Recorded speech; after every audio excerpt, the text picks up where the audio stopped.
Hello there, we have now Padlet. What is Padlet? It is a virtual wall where people can express and share their opinions, thoughts, ideas, photos, and images. It is a simple tool and easy to use. It makes lessons more interesting. Posts can be written via mobiles, tablets, or the computer. And registration is free. Now, we will know how to use Padlet. Here are the steps on how to use it. Step 1. Log in your account. You can log in or create your account to www.padlet.com. You can click the login button and provide the necessary details, your email address, of course, and now you can access the site of Padlet. Okay, let's wait. Just wait. Okay, here we go. Next is step 2. Start creating Padlet. Here's the dashboard where you can store all your Padlets. To start, click Make a Padlet. Then click for a wall right there. Then a modify thread will appear in the right corner. Okay, start creating your title and its description. Like what you can see, my title is Sociology and I provide a brief description. It is the study of human social relationships and institutions. Okay, got it? You can also use icons if you want. Just click the icon, then choose any icon that you want. Okay, then back and see the link for your Padlet. Okay. Step 3. Make wallpaper. Scroll below, okay, and you can choose different wallpapers for your Padlet. Click wallpaper, choose any from the screen. Okay, solid colors, pictures. For me, I choose to add my own wallpaper which I think suitable to the theme that I choose earlier, which is sociology. Add your own wallpaper, make it peel. Okay, click upload, pick the file. Okay, right there, yeah. And choose your desired image. And wait. Okay. Gotcha!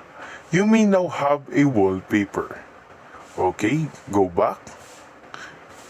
Okay, scroll below. You can also open the comments button right below, as you can see in the screen. The reactions, of course.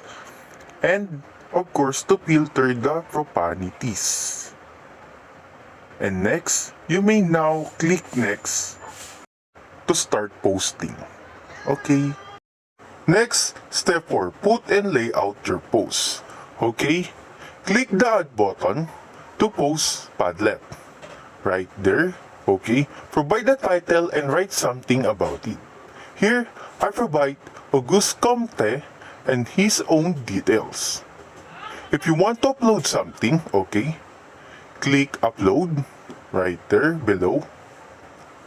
Okay. While we provide the details for Auguste Comte according to Fletcher 2021. If you want to upload something, right below, click upload or provide a link or files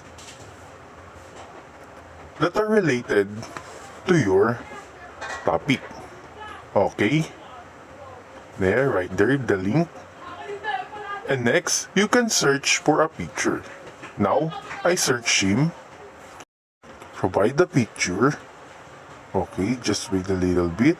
Okay, right there. And there you have it. His picture.